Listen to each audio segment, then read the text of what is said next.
ನೀವು ಹೇಳಿರಿ ನೀವು ಮುಸ್ಲಿಂ ಸಮುದಾಯಕ್ಕೆ ಕೊಡ್ತಾ ಇಲ್ಲ ಅಂತ. ನಾವು 2023 ಮೋರ್ ದೆನ್ 30+ ಸೀಟ್ ಕೊಟ್ಟಿದ್ವಿ ಅವ್ರಿಗೆ. ನಿಮ್ಗೆ ಕೇಳಿ ಬಿಜೆಪಿ ಅವ್ರು ಕೇಳಿದ್ದು. ನಮ್ಮನ್ನು ಕೇಳಿರಲ್ಲ ಮ್ಯಾಮ್, ನೀವೇನು ನಾಮಕರಿಸ್ತೆ ಅಂತ ಹೇಳಿರಲ್ಲ. ಬಿಜೆಪಿ ಅವ್ರು ಕೇಳಿ CM ಇಬ್ರಾಹಿಂನೇ ಯಾಕೆ ಕೈ ಬಿಟ್ರು ನಿಮ್ಮನ್ನ ಅಂತ ಕೇಳಿ. CM ಇಬ್ರಾಹಿಂನ ರಾಜ್ಯಾಧ್ಯಕ್ಷರನ್ನ ಮಾಡಿದ್ವಿ. ಮತ್ತೆ ಅವ್ರಿಗೇನು ನೀವು ಪವರ್ ಕೊಟ್ಟಿರಲಿಲ್ಲ ಅಂತ ಹೇಳಿದ್ರಿ. ಅವ್ರ ಮಗುಗೆ ಟಿಕೆಟು ಕೊಟ್ಟಿದ್ವಿ ಹುಮ್ನಾಬಾದಲ್ಲಿ. ಮತ್ತೆ ಹಿಜಾಬ್ ಒಂದು ಇಶ್ಯೂ ಬಂತು, ಅವತ್ತು ಫಸ್ಟ್ ಮಾತಾಡಿದ್ದು ಕುಮಾರಣ್ಣನೇ, ಯಾರು ಮಾತಾಡಿರ್ಲಿಲ್ಲ. ಹೌದು. ಮತ್ತೆ ಕಲ್ಲಂಗಡಿದು ಒಂದು ಇಶ್ಯೂ ಆಗಿತ್ತು, ಹೌದು ಅಲ್ಲಲ್ಲೂ ಜಡ್ಕಗಟ್ಟಲ್ಲಿ ಮಾತಾಡಿದ್ದು ಕುಮಾರಣ್ಣನೇ ಮಾತಾಡಿದ್ರು. ಇಷ್ಟೆಲ್ಲ ನಾವು ಮಾಡಿರುನು ಅವ್ರು ನಮ್ಮನ್ನ 2023 ಎಲೆಕ್ಷನ್ ಅಲ್ಲಿ ಕೈ ಹಿಡಿಲಿಲ್ಲ.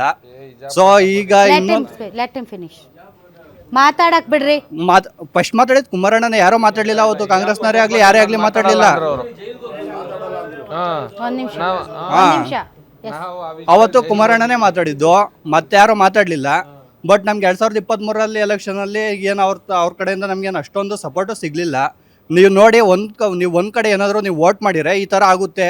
ನೀವು ಯಾವತ್ತೇ ಆಗ್ಲಿ ಎರಡ್ ಕಡೆ ಇದ್ರಿ ಅಂದ್ರೆ ನಾವು ಅದೊಂದು ಆಪ್ಷನ್ ಇಟ್ಕೊಂಡಿರಿ. ನೀವು ನಮ್ಮ ಪರ ಬನ್ನಿ, ಕುಮಾರಣ್ಣಗೆ ಸಪೋರ್ಟ್ ಮಾಡಿ. ನೀವು ಮುಂದಿನ ದಿನಗಳಲ್ಲಿ ಒಳ್ಳೆ ಅವಕಾಶ ಸಿಗುತ್ತೆ ನಿಮ್ಗೆ.